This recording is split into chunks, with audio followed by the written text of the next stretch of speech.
say is that these preferred ways of saying things and preferred ways of organizing thoughts are characteristic for the intercultural communicative situations. They are non-existing in the intercultural situations. So, when you have intercultural communication, they are not there. Actually, I did a study in 2007 and analyzed the formalic language use of lingua franca speakers in a database. And what I found that it was not even 10%. So it was very low. And it is not necessarily that they don't know enough language or their proficiency is a low-level proficiency. But the issue is that they do not know too much about their partners. So they don't know whether they will be understood if they use formulative expressions. Later, I'm going to come back to this issue, and I'm going to give you some examples. And definitely, if you have this idiomaticity there, that is something, a very important element of group inclusiveness. And in the intercultural communicative situations, you actually have to create this, but usually you do not have enough time because, they last for a shorter time, so there is no time for conventionalization in any way. The other thing I want to talk about briefly is salience as a guided mechanism in production and comprehension, because this issue is directly related to preferred ways of saying things that I just discussed. And there is another issue here that we have to pay attention to, that both speakers and hearers rely on their most accessible and salient knowledge expressed in their private context, both in production and comprehension, basically. What is salience? In a broader sense, as a semiotic notion, salience refers to the relative importance or prominence of signs. The more prominent, important a sign is, the more accessible it is. So salience is the most important factor that affects the accessibility level of entities in interlocutors' memory. I want to emphasize not the only factor, but the most important factor, at least as I think, or some other people also think. I want to mention the graded salience hypothesis. Raquel Guiora developed this hypothesis starting from 1997 to 2003 in her wonderful book, On Our Mind. She summarizes basically the results of this research, and she focuses on meaning salience and comprehension. So not production, just comprehension and meaning salience. The definition of meaning salience is that meaning salience predicts the degree of accessibility of meanings in a speaker's or hearer's memory, and how this accessibility affects the production and interpretation of language. So in this theory, stored information has priority to unstored information, and salient meanings of lexical units, conventional, frequent, familiar, and prototypical meanings are processed automatically, irrespective of contextual information and strength of bias. That makes sense because definitely, your first guess whenever you see, and it is just automatic and it is not necessarily context-based, although the graded salience hypothesis emphasizes that the contextual analysis and the lexical item analysis go parallel. And of course, there is a mismatch between the context and the actual understanding of the lexical item, salient meaning of the lexical item. Then there is correction right away. I think that this is a very important factor because language processing is basically anchored in the assumption that what is salient and accessible to oneself will also be accessible to one's interlocutors. So this is where we are egocentric. So basically egocentrism means that interlocutors activate the most salient information to their attention in the construction and comprehension of particular utterances.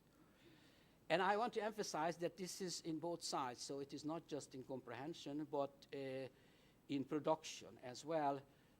So it's important that when you produce something, what comes to your mind, unless it is a conscious process, is something that is most salient. So the lexical items that you select basically are based on salience if it is a fast, automated subconscious process. Like, for example, I myself, I don't think that there is anything like slip of the tongue, because what comes out of your mouth, it was on your mind, actually. So, you know, for some reason, something was formulated the way as it was formulated. But, of course, I don't want to speak about this right now. In the culture of pragmatics, I make a difference between three types of salience. Inherent salience, collective salience, and emergent situational salience. Inherent salience is basically a broader understanding of what Professor Giora wrote about in her graded salience hypothesis. So it belongs to the individual based on the individual prior experience. Collective salience is conceptual preference attached to a linguistic unit shared with the other members of the speech community, and this is something that changes diachronically. Emergent situational salience refers to the salience of specific objects and linguistic elements in the context of language production, and situation salience may accrue through such determinants and vividness, speaker motivation, or recent mentioning. We have, it is very, very important as far as intercultural pragmatics is concerned, because salience is language specific. So actually not language specific, but culture specific. So it develops through social encounters and experience. And the problem of the non-native speakers is that actually when they participate in these intercultural encounters, they use a linguistic system that is not their first language. And the prior experience that they have, and that is behind these English words, because I'm talking about English lingua franca mainly, is minimal, very limited. So the prior experience that they rely on and that affects salience and accessibility is based on first language experience that is conveyed through lexical equivalency in the mind of non-native speakers. So collective salience is almost non-existing in these encounters. And the other thing is that, as I mentioned, this inherent salience is basically tied to the first language in most of the cases. So here is an interesting example of a conversation between a Russian girl and a Colombian boy. So they are talking about the Colombian boy studies at the university, about the first semester.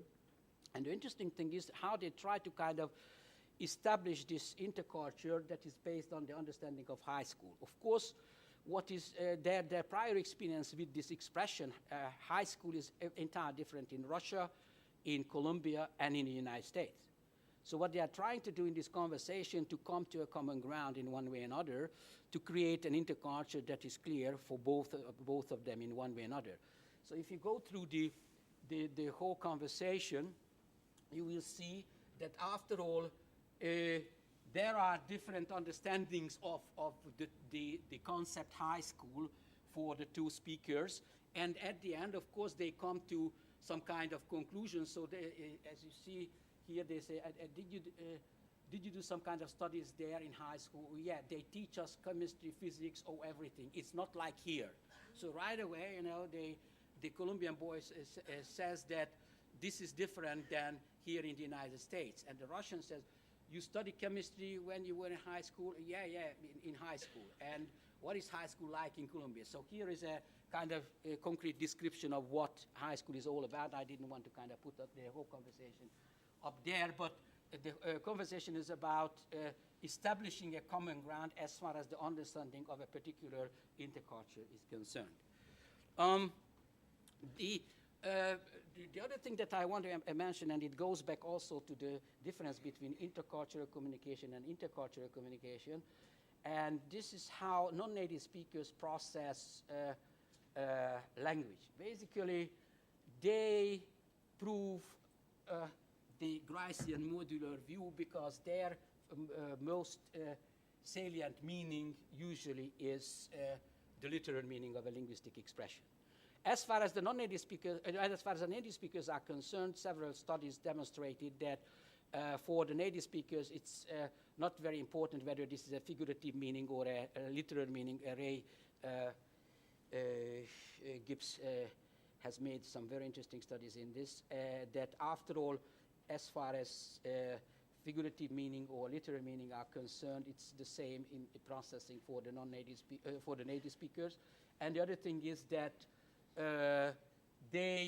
if we look at salience, what is salient for them, it can be either figurative or literal or both. But as far as the non-native speakers are concerned, in the overwhelming majority of cases, it is the literal meaning that they actually find most salient in any kind of situation. Let me just give you an example. A conversation between a Chinese and a Turkish student. The Chinese said, "I think Peter drank a bit too much at the party yesterday." The Turkish says, "Tell me about it. He always drinks too much." The Chinese. When we arrived, he drank beer, then Mary gave him some vodka. Later, he drank some wine, or too much. "Why are you telling me all this? I was there." The Chinese said, "Yes, but you told me to tell about it." So you see that there is this expression, "tell me about it." And one of the students utters that in its most salient meaning, you know, in present-day American English, it means actually the opposite. "Don't tell me about it." But the other one doesn't know the expression, probably, so there is no knowledge about the expression there. So basically what happens is that the person misunderstands what's happening. And of course, this is something, you know, that may happen quite often in intercultural communication. All right, so let me just make some conclusions. As far as intercultural pragmatics is concerned, I emphasize that this is basically a synergetic process in which existing pragmatic norms and emerging constructive features are both present and create intercultures. I talked about the theoretical foundation of intercultural pragmatics, and I emphasized that as far as the socio-cognitive approach is concerned, it emphasizes that it is not just cooperation, context, and politeness that we have to pay attention to, but egocentrism, linguistic aggression, and the untidy triannular nature of communication. I also emphasize that interlocutors are not only constrained by situational societal conditions, but they at the same time shape these conditions in intracultural communication, not necessarily in intercultural communication. And I emphasize that as far as the socio-cognitive approach is concerned, communication is a process of the interplay of cooperation and egocentrism, which are always present. The question is to what extent. And I looked at interculturality and salience, and I defined intercultures that they are situationally emergent and co-constructive phenomena that rely both on relatively definable cultural norms and models, as well as situation and evolving features.